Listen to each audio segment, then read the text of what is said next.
Welcome to Into the Arms of Morpheus podcast, a quiet story from history. Tonight, the last night of the Titanic. Close your eyes. It is a Sunday evening in April. The year is 1912. You are at sea. Far below you, the Atlantic Ocean moves in long, slow swells, cold and dark and very deep. Not rough tonight. The water is almost still as the open ocean gets, the swells so long and so gradual that you feel them more than you see them. A slow rising and falling, a breathing. Above you, the sky is extraordinary. No moon tonight, just stars. More stars than most people ever see in a city, spread across the dark from one horizon to the other. The Milky Way, visible as a soft, dense band of light, tilted across the sky. Individual stars so bright they seem to have weight. And you are on a ship, the largest ship ever built. A ship so large that people who saw her in port said she looked less like a vessel and more like a building that had somehow found its way to the water. 4 city blocks long, 11 stories tall. Her funnels visible from miles away, rising above the horizon before the rest of her came into view. She left Southampton 4 days ago. She stopped at Cherbourg in France, then at Queenstown in Ireland.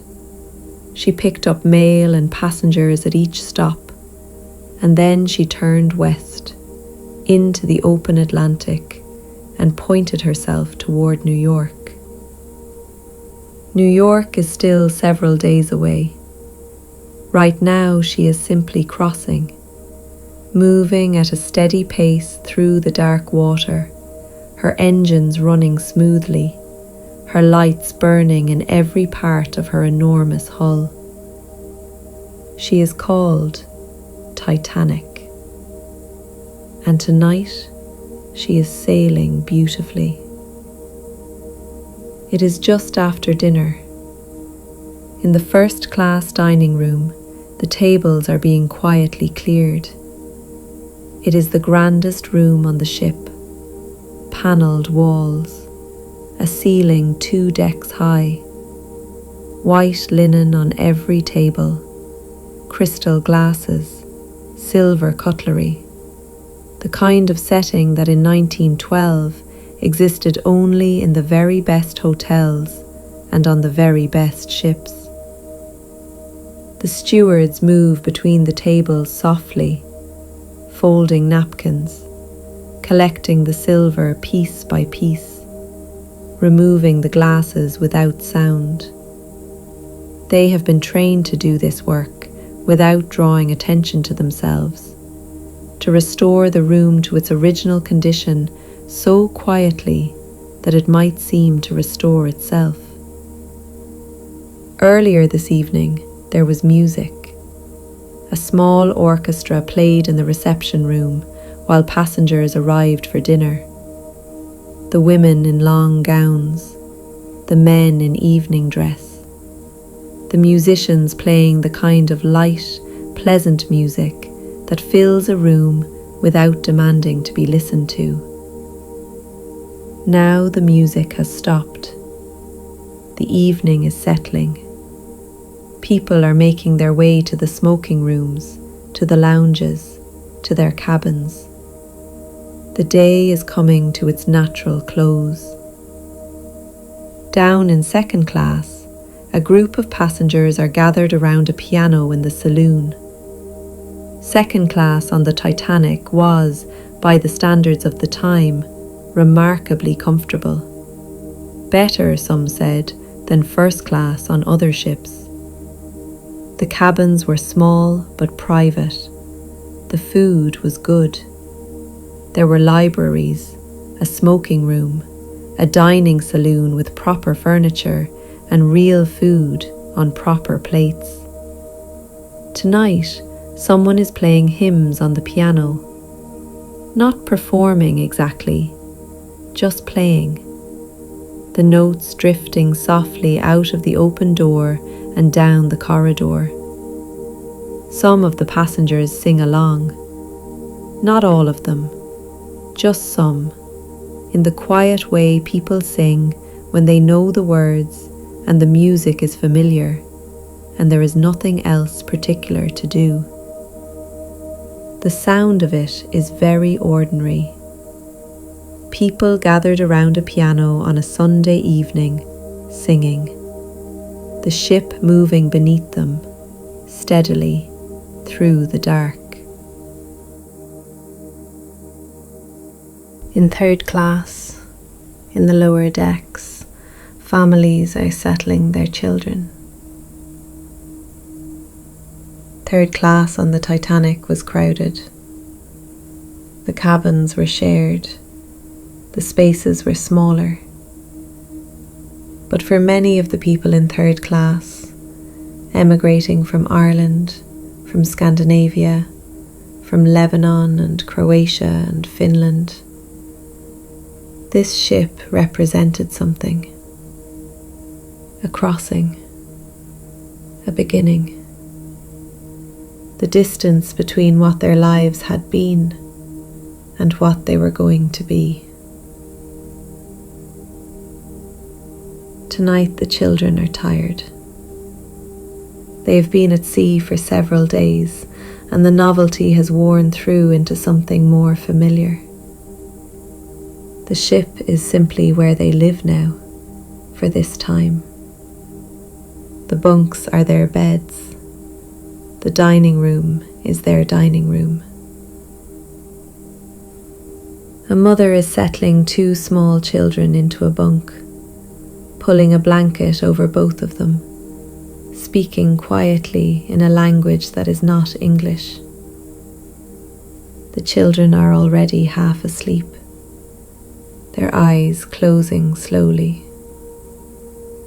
The hum of the engines is very present down here.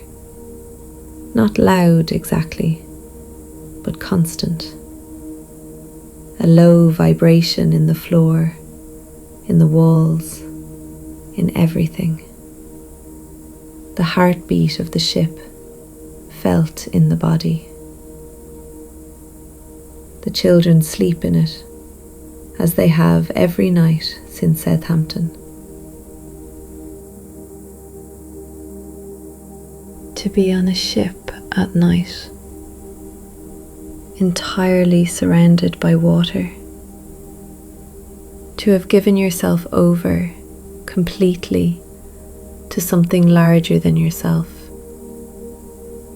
The ship carries you. You do not steer.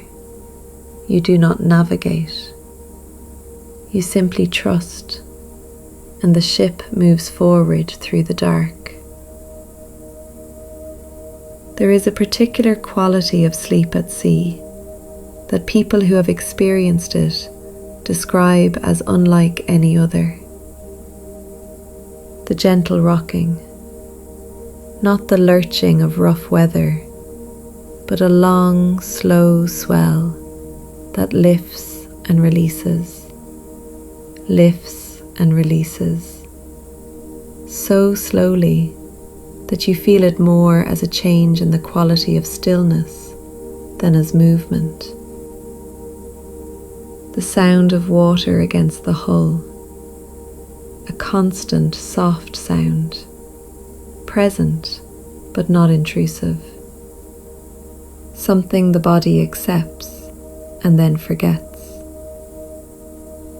And the sense of being held, of being carried by something enormous and competent. The ship knowing where it is going, the engines doing their work. Nothing required of you except to be here. Tonight on the Titanic, many hundreds of people are already asleep. Children in their bunks, warm and still. Elderly passengers who retired early, worn out pleasantly by days of good food and sea air. Crew members resting between watches, their bodies accustomed to the rhythm of the ship, able to sleep in short intervals the way sailors learn to. The ship moves on through the dark, steady, certain, quiet. The captain's name is Edward Smith. The captain is a large, calm man with a white beard and the manner of someone who has spent so long at sea, but the water feels more like home than anywhere on land. He has been sailing these routes for many years. This evening, he attended a dinner with some of the first-class passengers. He stayed for a while, spoke with the guests, and then excused himself and returned to the bridge. He is there now. The night is very clear, very still. The sea around them is as flat and dark as a mirror, the stars reflecting in it, the ship moving through her own reflection. The lookouts tonight are Frederick Fleet and Reginald Lee. They are in the crow's nest, high on the foremast, 40 meters above the waterline. Up here, the cold is more noticeable. The wind of the ship's passage catches everything. They are bundled in their coats, watching the darkness ahead. Their job is simple in description and demanding in practice. Watch. Report anything that should not be there. The night is clear. Very clear. The stars give a little light, not much. The horizon is a suggestion rather than a line. The ocean ahead is dark and flat and empty. They have been on watch for an hour. They have 2 more hours to go. There is nothing to see, just the dark. Just the cold, just the steady movement of the ship beneath them and the stars above.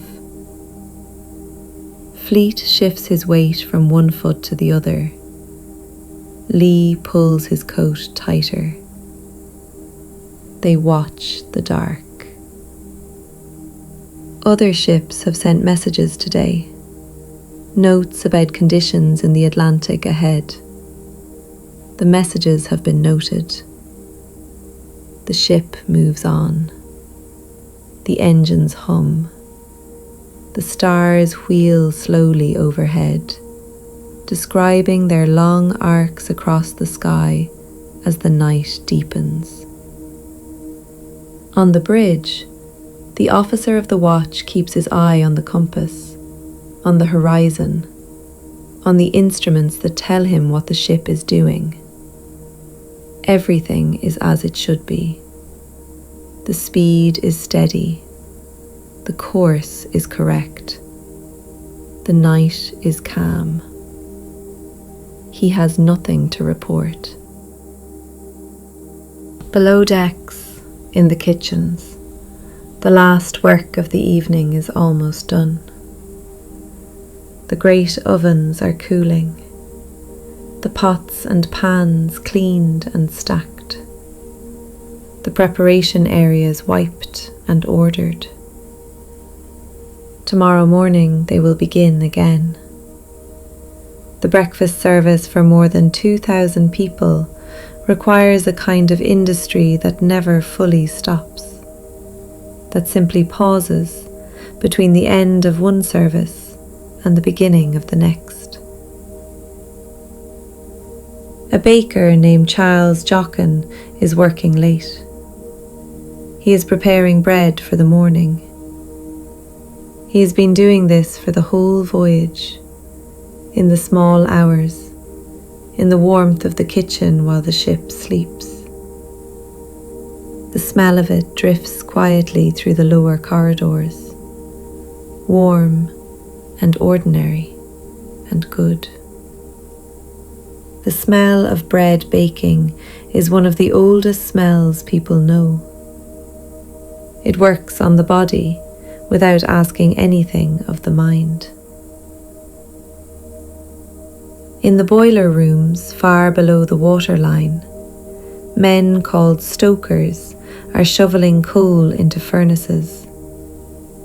The heat here is intense. The work is heavy.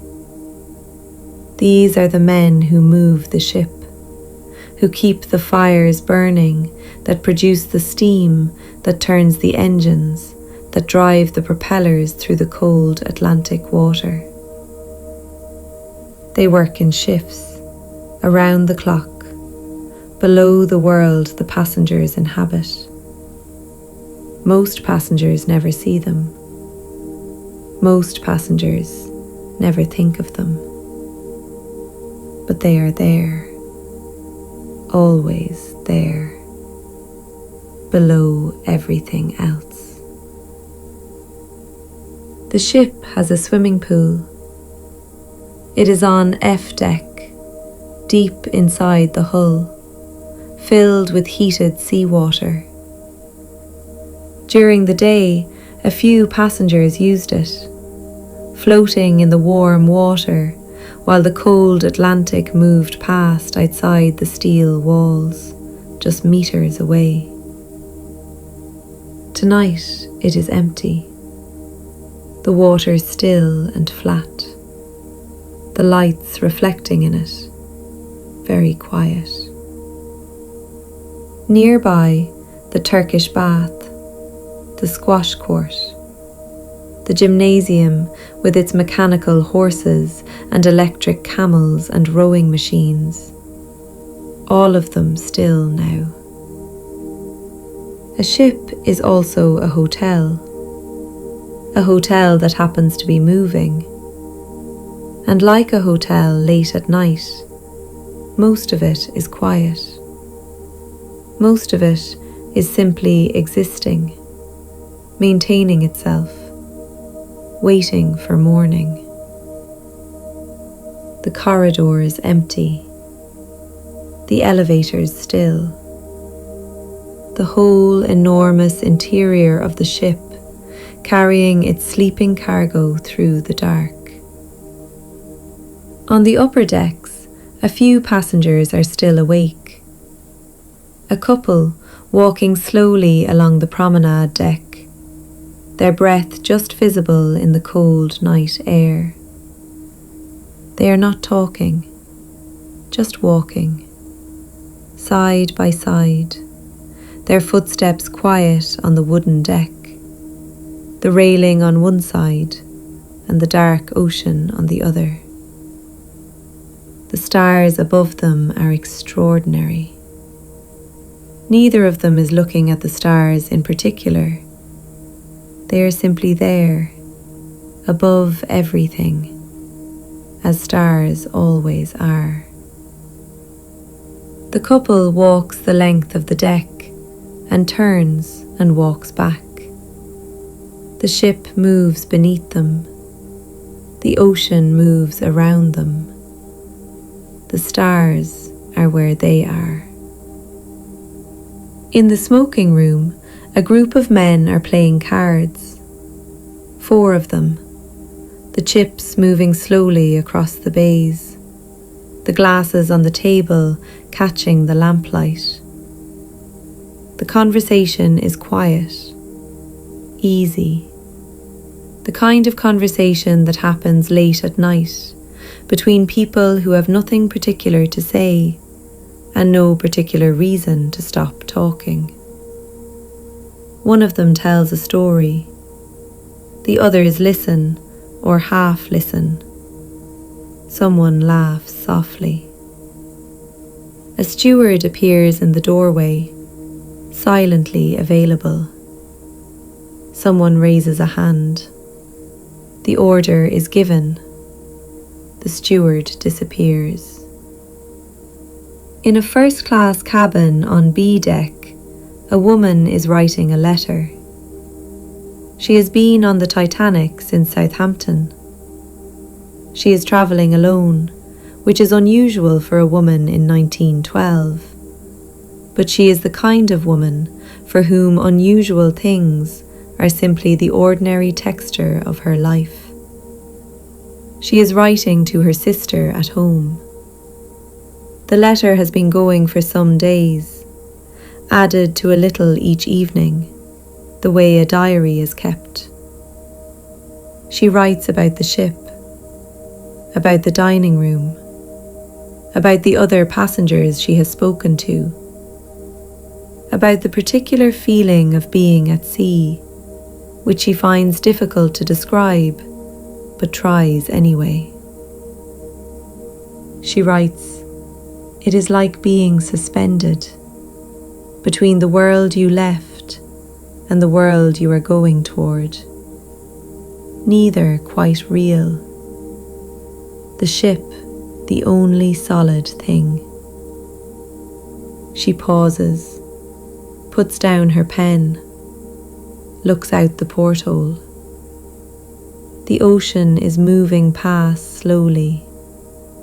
The stars are reflected in it, faint and trembling, broken and remade by the gentle movement of the water. She watches it for a moment. Then she picks up her pen and finishes the letter, folds it carefully, sets it on the small writing desk. She will post it when they arrive in New York. The musicians have finished for the night. There are 8 of them, and they have been playing since before dinner. They are not part of the ship's crew exactly, not passengers exactly. They occupy an in-between space. They eat together. They sleep in shared quarters. They play wherever they are needed, and when they are not needed, they practice or rest or do whatever musicians do in their private hours. Tonight they have put away their instruments, the cases latched, the bows loosened, the music stands folded and returned to the corner. They are in their quarters now, perhaps already asleep, or lying in the dark, listening to the sound of the ship, the low hum that is different from anything on land. They will play again tomorrow. In the wireless room, 2 operators are at work. Their names are Jack Phillips and Harold Bride. They are young men, barely in their 20s.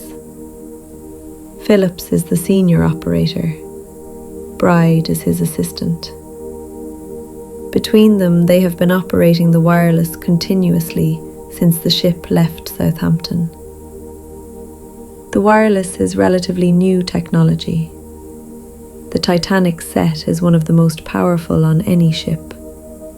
It can send and receive messages from hundreds of miles away, the signals bouncing through the atmosphere, connecting the ship to the rest of the world, even in the middle of the Atlantic. Tonight there is a backlog of passenger messages. People wanting to send greetings to family in America, to arrange meetings, to conduct the small business of lives interrupted by a sea voyage. Phillips works through them steadily. Another message comes in from a nearby ship. Phillips sets it aside. The passenger messages are more pressing.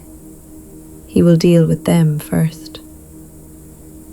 He does not know anything except the work in front of him and the soft crackling of the wireless and the gentle motion of the ship. Working through the backlog, one message at a time. Bride has fallen asleep in the next room. He is young enough to sleep anywhere. The Titanic carries mail. She is a royal mail ship. One of her official duties, in addition to carrying passengers and cargo, is carrying the mail between Britain and America. There is a mail room deep in the ship, where 5 postal clerks have been working through the voyage, sorting letters and parcels. Hundreds of thousands of pieces of mail. Letters going from people who have written them to people who are waiting to receive them. The ordinary correspondence of ordinary lives, carried across the ocean in the hull of a ship. The postal clerks finished their shift some hours ago. They are sleeping now, in their quarters near the mailroom. The mail is in its sorted bags, ready for arrival in New York. Letters from people in England to their families in America.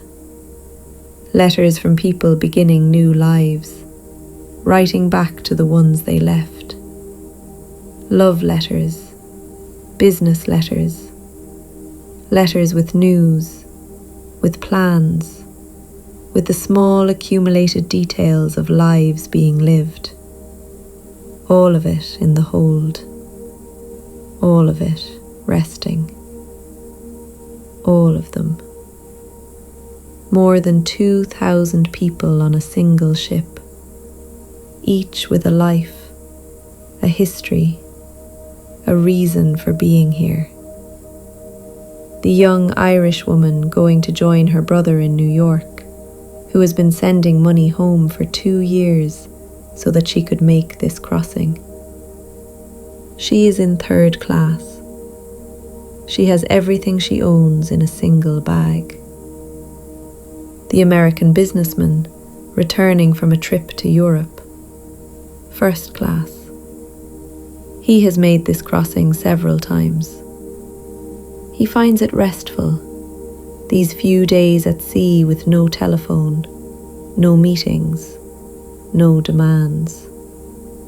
He is already planning the next trip. The Swedish family, a husband, a wife, 3 children under the age of 8. They have sold their farm.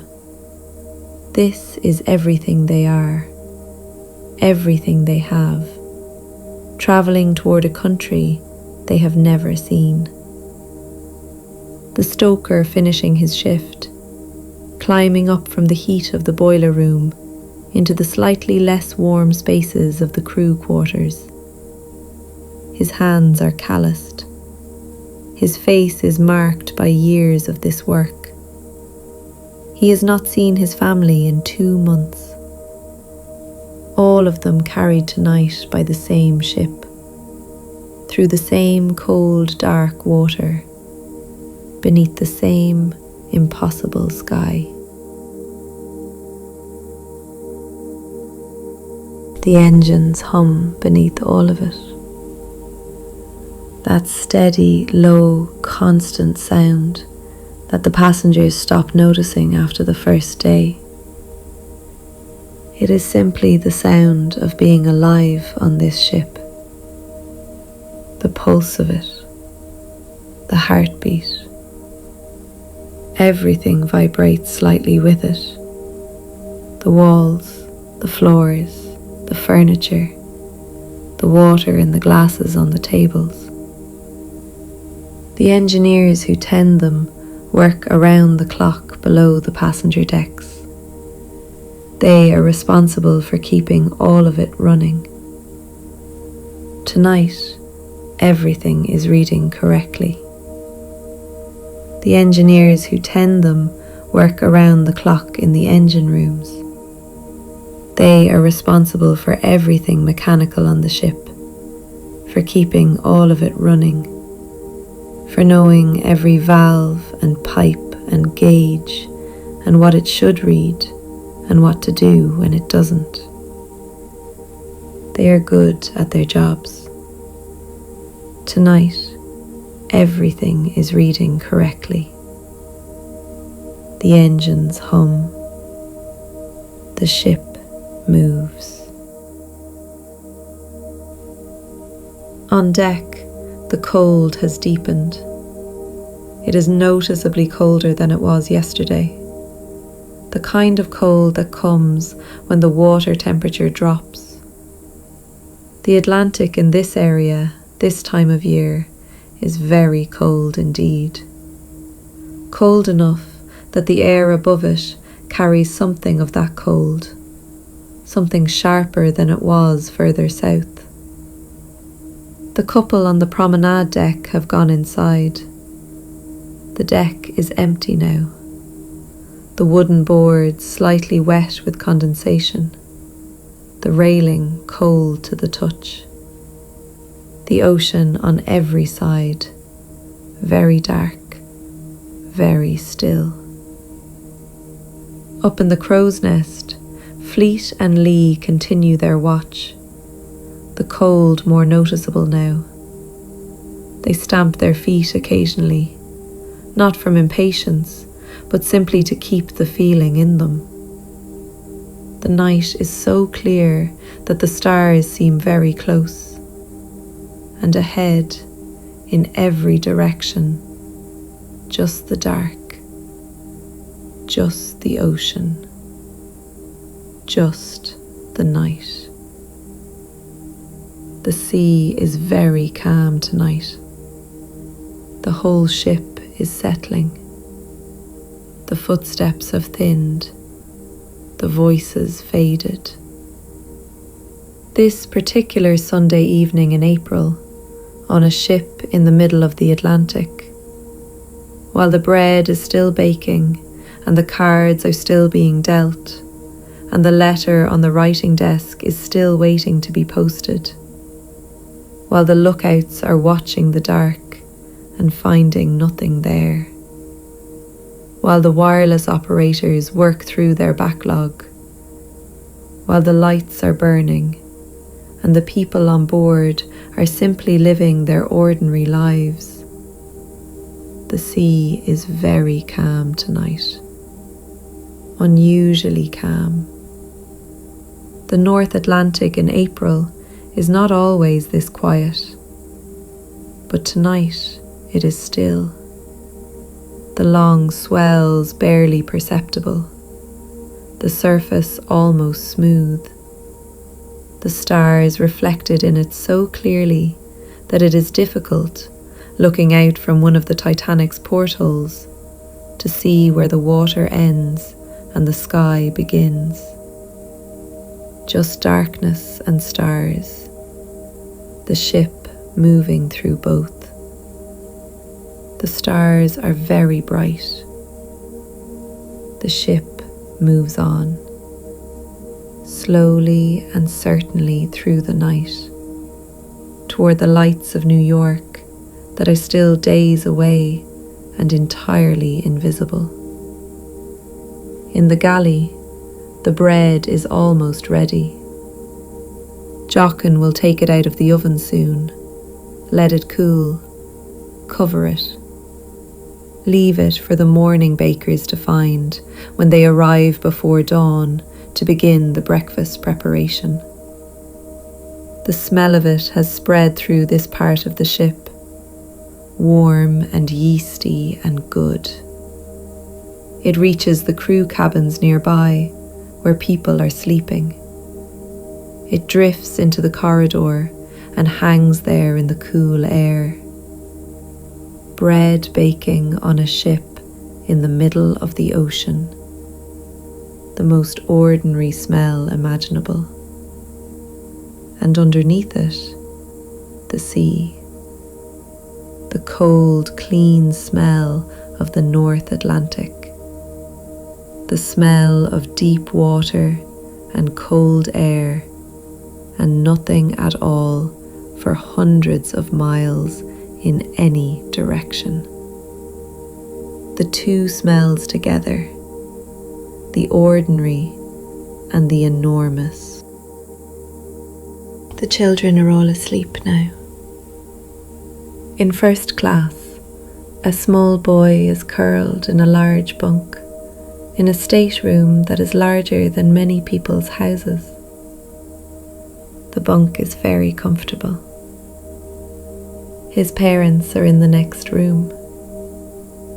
He has had a good day. There were other children to play with on deck, and they ran and shouted and were spoken to by the stewards.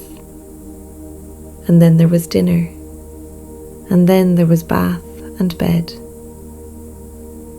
He is not thinking about any of this. He is simply asleep.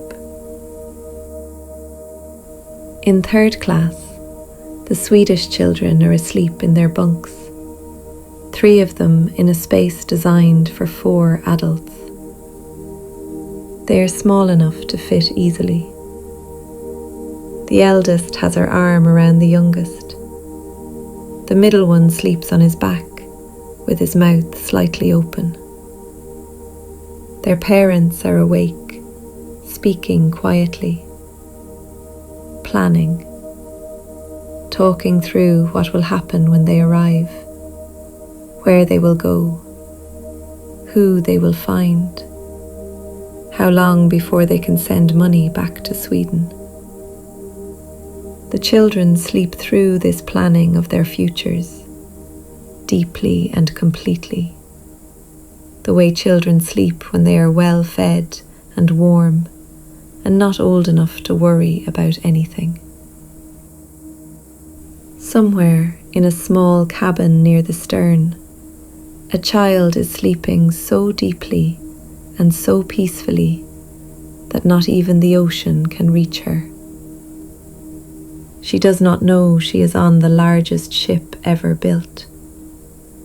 She does not know she is in the middle of the Atlantic Ocean. She is simply asleep, on a ship, in the dark, in the middle of the sea. Her breath coming and going softly, her body still. The ship moving beneath her without her knowledge, carrying her forward through the dark toward morning. The engines humming, the ocean moving, the stars above keeping their watch. You are on the water tonight, carried forward. The engines hum somewhere far below. The stars are there. The bread is baking. The letters are folded. The children are asleep. You don't have to do anything. Rest now and drift slowly into the arms of Morpheus.